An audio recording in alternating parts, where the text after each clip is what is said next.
Namaku Fadil. Ini ceritaku ketika aku masih kuliah di salah satu universitas swasta di Bandung.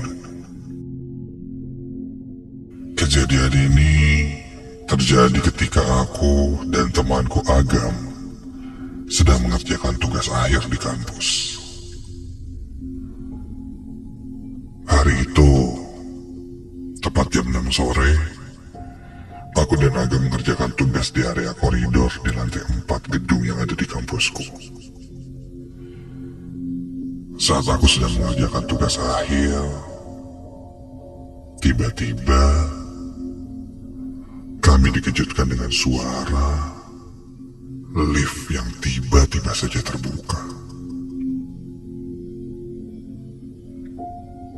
Dan ternyata itu temanku Andre. Dia keluar dari lift dan membuatku bertanya padanya, mau ngapain datang jam segini? Apa mungkin ada yang ketinggalan atau ada yang mau dia kerjakan juga di kampus? Andre pun menjawab, iya, ada tugas yang akan dikerjakannya. Lalu, aku mengajak Andre untuk gabung mengerjakan tugasnya bersama kami. Namun saat itu, Andre lebih memilih mengerjakannya di kelas yang paling pojok yang ada di lantai 4 itu. Entah apa maksudnya.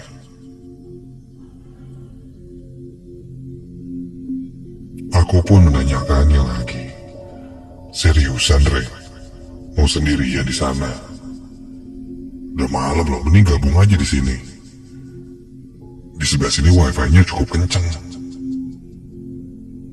Daripada lo di sana malah ditemenin setan.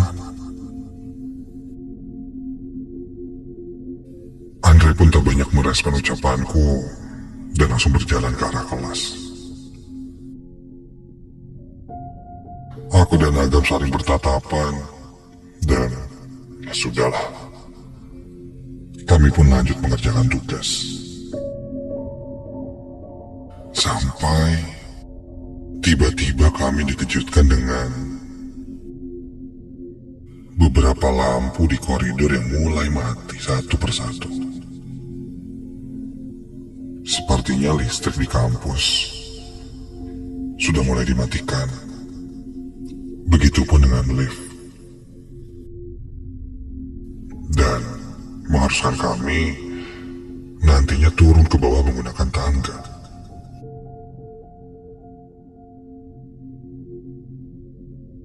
Kami pun tidak terlalu memikirkan hal itu sebenarnya. Lanjut mengerjakan tugas sampai dari kejauhan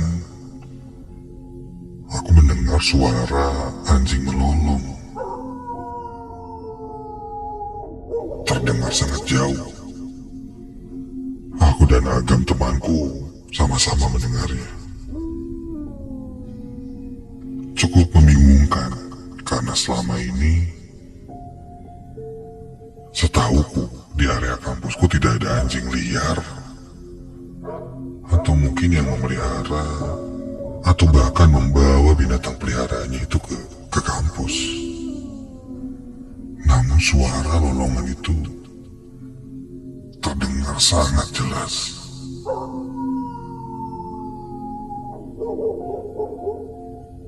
Penasaran, aku coba dengarkan lagi dengan seksama. Dan iya, ada suara lolongan anjing dan suara tidak jauh dari kami. Seperti ada di bawah atau di luar gedung ini.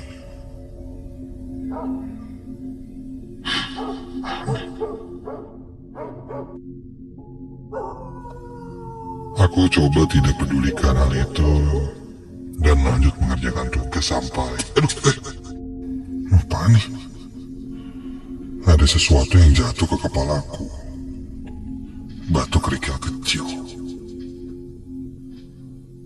Seperti ada yang melempar batu kerikil kecil ke tempatku sedang berdiam itu.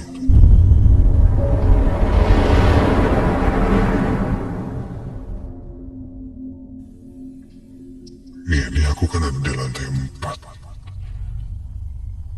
Di koridor dekat dengan lift. Terus ini batu kerikil dari mana? Ditambah aku posisinya berada di lantai paling atas. Iya, lantai 4 ini lantai yang paling atas. Tidak ada lantai lagi.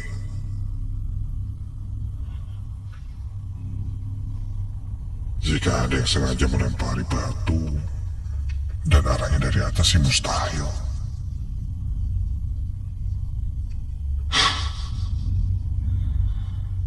Agam pun terlihat kebingungan. Tapi saat itu aku sempat curiga, mungkin ini ulahnya si Andre nih. Iya, teman kami yang juga mengerjakan tugas di lantai yang sama, namun berbeda tempat. Awas aja nih, kalau ketahuan si Andre yang lempar, lihat aja nanti. Begitu pikirku dalam hati.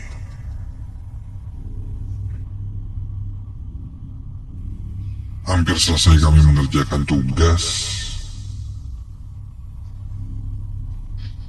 Kali ini terdengar ada suara orang yang batuk-batuk.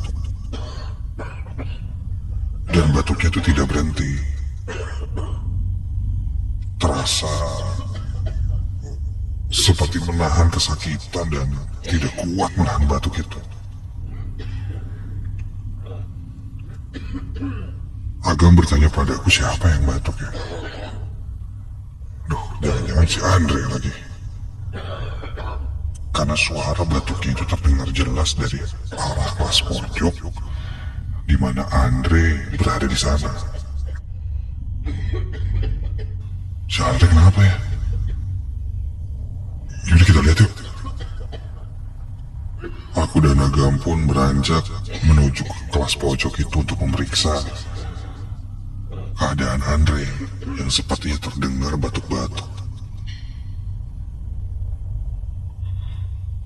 Begitu sampai di kelas pojok,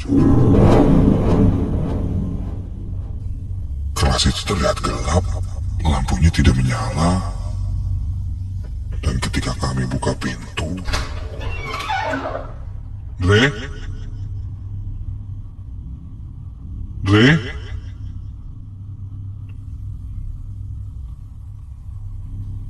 Sepanjang kami melihat ke arah dalam kelas itu, tidak ada siapa-siapa di dalam kelas itu. Dre! Aku sampai melihat ke kolong, kursi, berjalan menuju ke pojokan kelas, diperiksa semua sisinya, kosong. Tidak ada siapa-siapa di dalam kelas itu. Dan akses untuk keluar dari gedung ini hanya lift atau tangga yang sejak tadi itu kami duduk di dekat sana dan tidak ada orang yang keluar. Bahkan dengan jelas, dan aku sangat ingat Andre masuk ke dalam kelas itu.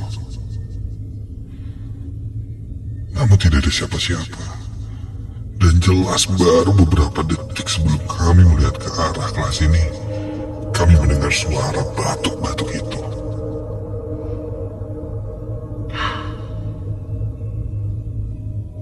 Bulu kuduku berdiri merinding.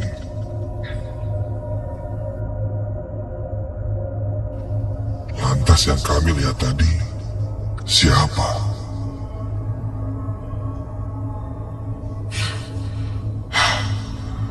Agam pun merasa Ini bukan hal yang wajar dan akhirnya kami pun memutuskan untuk segera pulang.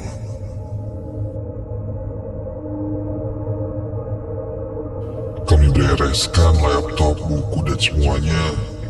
Lalu kami pun mulai berjalan menuruni tangga.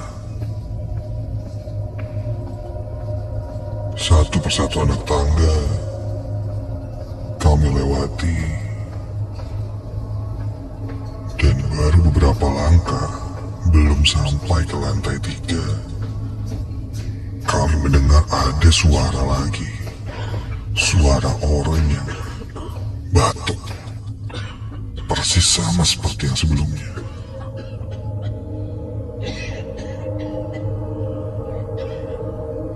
Namun sekarang, ditambah ada suara dentuman.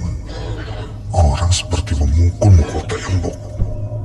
Iya, yang terbayang di pikiranku, ada orang tertatih berjalan sambil memegang tembok namun menahan rasa sakit, entah di dadanya atau apa, hingga membuat dia batuk-batuk dan saking tidak kuatnya, dia sampai memukul-mukul tembok.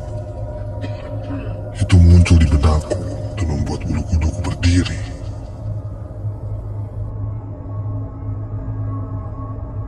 Namun sebenarnya aku masih penasaran. Aku bilang pada Agam, apa mungkin memang itu Andre? Karena tadi kita yakin melihat Andre dan wujudnya pun tidak mencurigakan. Apa mungkin Andre memang tidak ada di kelas yang pojok tapi ada di kelas yang lainnya? Kita tidak pernah tahu.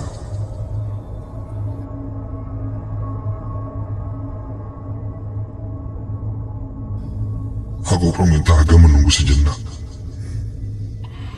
Aku melawan rasa penasaranku untuk memutuskan kembali ke lantai 4 dan memeriksanya. Namun Agam memilih untuk menungguku di tangga. Berjalan perlahan menyusuri lorong atau koridor kelas-kelas di lantai 4 ini, sambil melihat kiri kanan memperhatikan apakah ada pergerakan atau orang. Beberapa kali ku panggil Andre, atau mungkin ada orang lain yang ada di sana. Andre.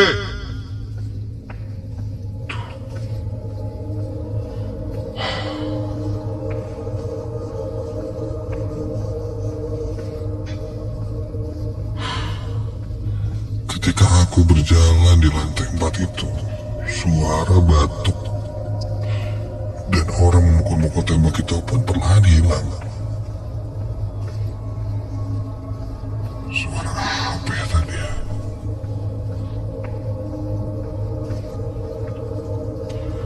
Namun aku terus berjalan hingga sampai ke pojok kelas.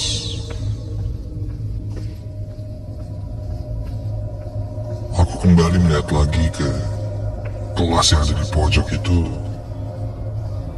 Dari arah pintu ku buka, dan ketika ku lihat kali ini, astaga, di dalam kelas yang gelap itu, ku lihat ada seseorang yang berdiri di dalamnya, berdiri membelakangiku, dan dia terlihat gak rasa sakit. Dan jelas suara batuk-batuk itu berasal dari orang itu. Dia batuk memukul-mukul tembok. Dan kulihat itu seorang laki-laki.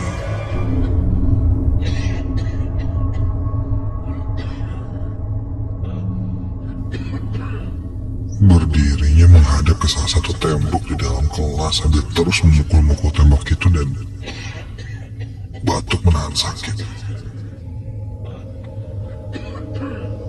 Karena gelap, aku tidak bisa melihatnya dengan jelas siapa dia memakai baju apa. Yang jelas ada yang berdiri di sana.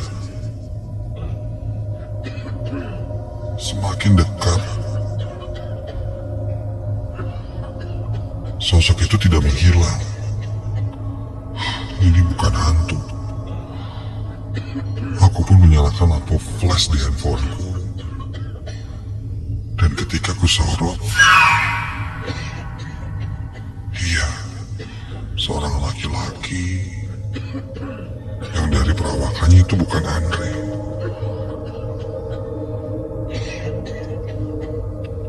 Dia memakai kemeja kotak-kotak tangan pendek. Badannya agak berisi, gemuk. Rambutnya pendek. Dan dia berhenti mengetuk dan terbatu ketika ku sorot dengan lampu flash dari handphone. "Kamu siapa?" Begitu tanyaku. Perlahan, dia pun membalikkan badannya dan menengok ke arahku.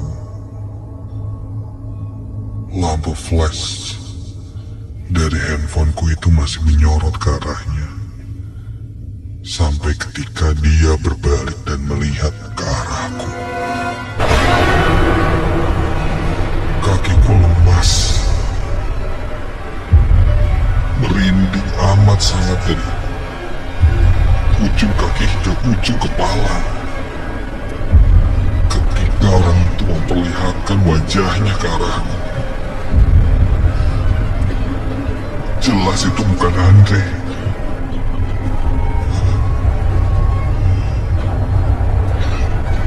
Terlihat sebuah wajah yang tidak karuan, hancur dan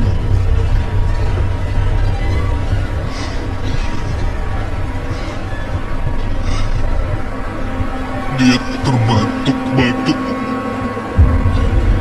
dan dari mulutnya mengeluarkan cairan entah apa itu. Dan kali ini dia seperti mengatakan sesuatu padaku, tapi aku tidak tahu. Tidak tahu apa dia mengerang. Kesakitan dan suaranya sangat mengerikan.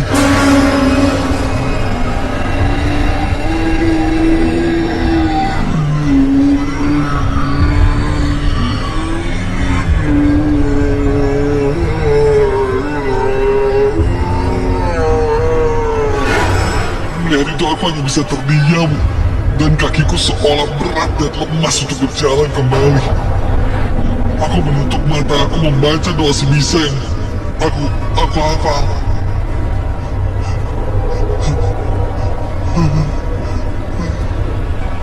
Sampai tiba-tiba ada yang menarik badanku dari belakang, membuatku terjatuh dan menyeretku keluar dari ruangan itu. Dan ternyata itu Agam. Ya, Agam berusaha menyadarkanku. Ketika aku tersadar, kami pun langsung buru-buru turun ke lantai bawah, berlari sekuat tenaga.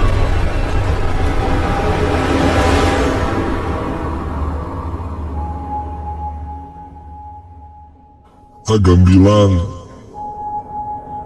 ketika dia menungguku di tangga, dia mendengarku berteriak-teriak dengan suara aneh. Dan ketika dia menyusul melihatku, terlihat aku sedang menggedor-gedorkan kepalaku ke tembok. Sungguh aku tidak sadar melakukan hal itu. Apakah itu pengaruh alam bawah sadarku, entahlah. Yang jelas setelah itu memang kepalaku sangat sakit. Sangat sakit. Ada benjolan lagi di kepalaku karena efek dari benturan kepalaku ke tembok itu. Aku lalu jatuh sakit, demam. Dan ketika aku masuk lagi, Beberapa hari setelah itu, aku bertemu dengan Andre. Aku bilang padanya aku melihat dia saat itu, tapi ternyata tidak ada. Andre pun bilang, ketika kejadian itu, hari itu, Andre sedang sakit, tidak masuk kuliah. Nah, penyebab dia sakit ternyata sehari sebelumnya Andre mengambil barang yang tertinggal di kelas pojok lantai 4 itu. Dan dia melihat dan mendengar gangguan dari sosok yang sama seperti yang kulihat.